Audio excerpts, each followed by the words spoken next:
All right. How are you with it? I'm good. I'm going to put my sunglasses on because we're here at Shawnee Mission Park in Kansas, Shawnee Mission, Kansas.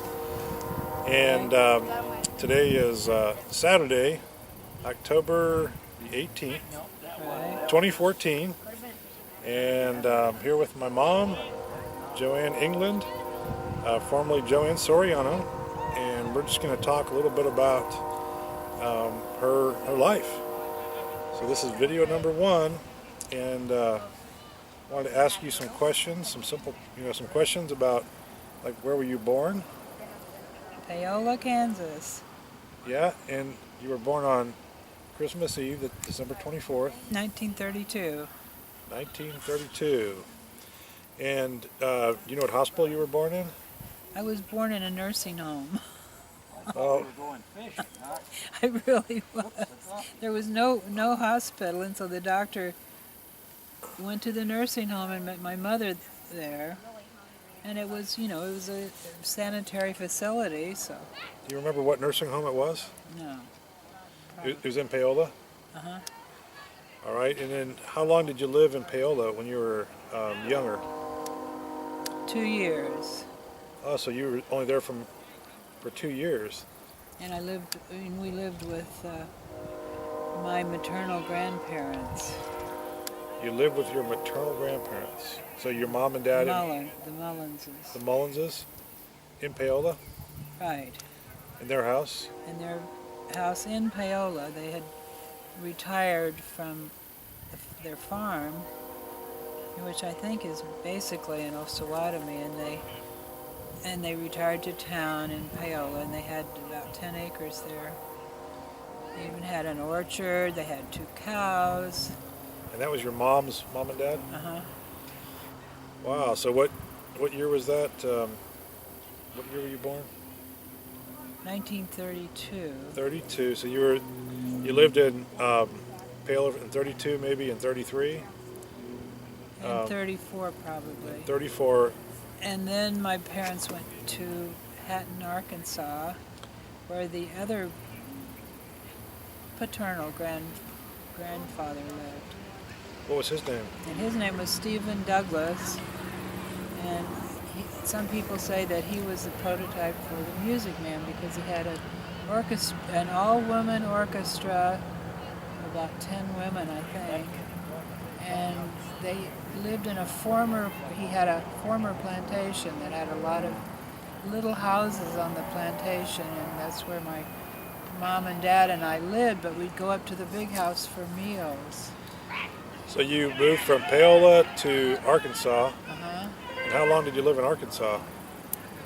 Well, we didn't stay in Hatton, Arkansas. We then moved to Vandervoort, Arkansas.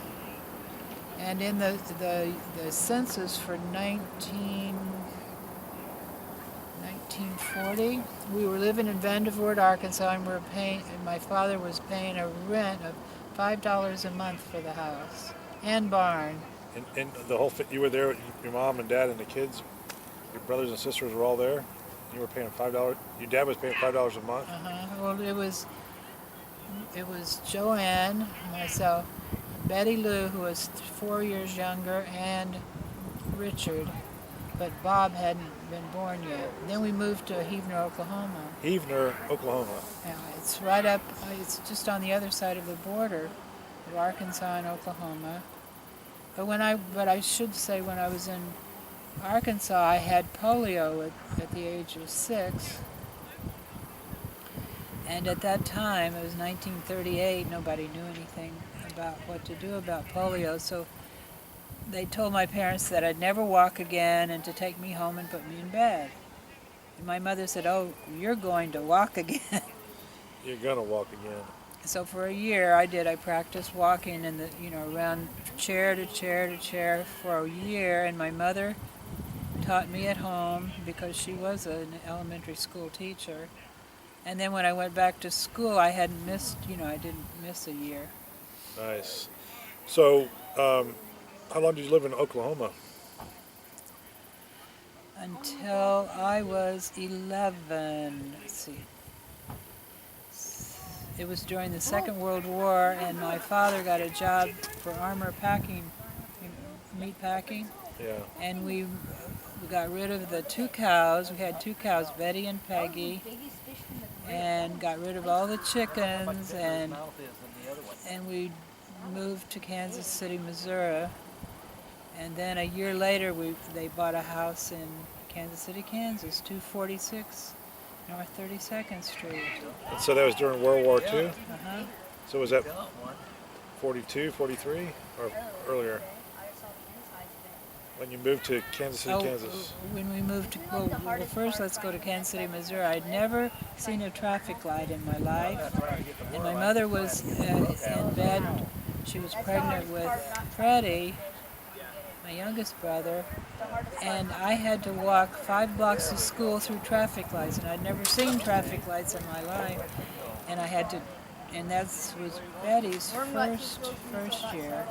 And we had to walk these city streets. It was downtown Kansas City, Missouri.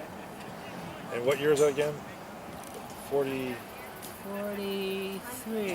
43. So that was in the middle of World War II. Yeah. You guys moved, the family moved to Kansas City, Missouri. Because of the job that somehow my dad got. Because of the job. Yeah. And what did your dad do? Well, at Armour's, he was the foreman of the bacon line. In charge of the bacon line at Armour Meat Packing Meatpacking, in Kansas City, Missouri. Missouri. Is that down in the stockyards area Yes. where all the meat packing plants were? Yes. All right, so that gets us to 43. At 246, then you moved from there. You moved to 246 North 32nd Street, Kansas City, Kansas. Yes. And what year was that?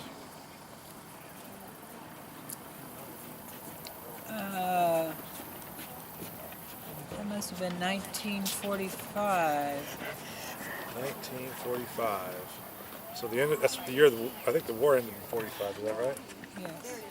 And you, so you lived there at 246 North 32nd until you got married? Right.